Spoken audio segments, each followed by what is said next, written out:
And in certain ways, Teresa fit into that category. Like Gary Gaith, Chuck Leonard was 20 years older than Teresa, but he didn't act or look his age. He had a trim, muscular build and handsome, even features with clear-light eyes beneath hooded lids.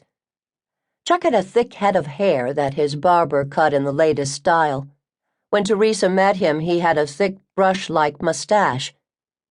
During the many evenings they spent together, he told her about his waterfront home in Washington State, his great job with the school district, his airplane, and his vintage sports cars. That was all true, but Chuck's cars and plane were older models, and he'd built his house and property into what they were by dint of his own hard physical labor. Teresa assumed he was wealthy. In retrospect, one could wonder if Teresa would have allowed herself to become deeply involved with Chuck so rapidly if she knew he didn't really have the assets of a truly wealthy man. But she did miss him a lot when the educational conference ended and he flew back to Washington. He missed her more. Chuck wrote to Teresa 3 times a day, mailed sentimental cards, and sent her flowers from his own garden, carefully packed in green tissue paper with water-filled glassine tubes, so that they arrived in good condition.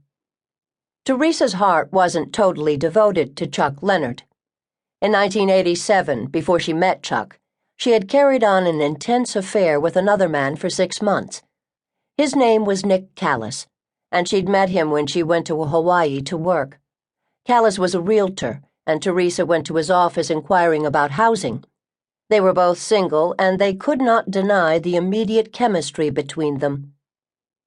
But after 6 months, Nick still hadn't made any move toward a permanent relationship, so Teresa returned to New Orleans. They exchanged cards and phone calls from time to time.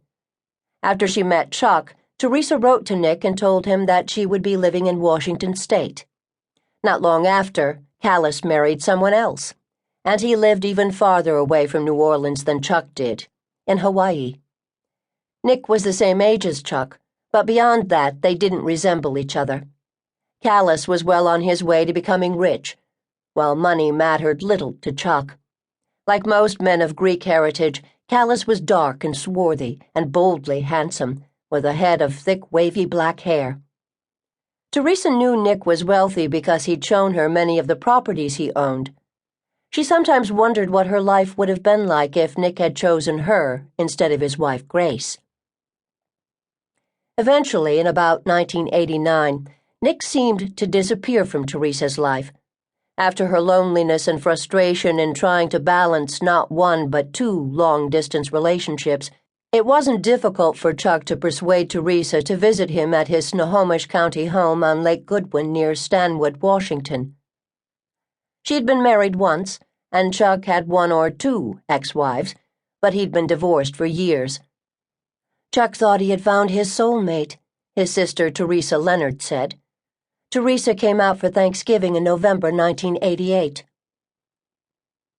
Chuck had seemed to be a confirmed bachelor for decades. His first wife, Raisa, had been a 16-year-old high school student, and he'd been 21 when he proposed. "It wasn't romantic at all," Raisa recalled. "We'd been dating, and I knew Chuck wanted to avoid being drafted and sent to Vietnam. He didn't want to go to Canada either. He picked me up at school one day and told me we were going to get married, and if I didn't say yes, he would find another girl." Raisa wasn't happy at home, and she did care about Chuck, so she agreed. After almost 4 years, Raisa and Chuck's marriage died of its own weight, and they divorced.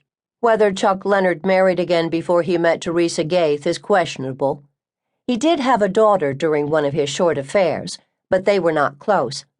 When she grew up, she looked for him, and they had begun a tentative relationship that looked promising. Teresa totally captivated Chuck, and for the first time in decades, he actually thought about forming a permanent bond with a woman. When Teresa saw Chuck's house, she was impressed.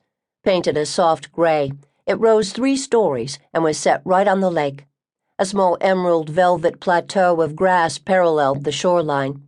It looked as if it had been trimmed with manicure scissors. Chuck was a perfectionist when it came to things like his house, his property, and his cars. He obviously had a green thumb.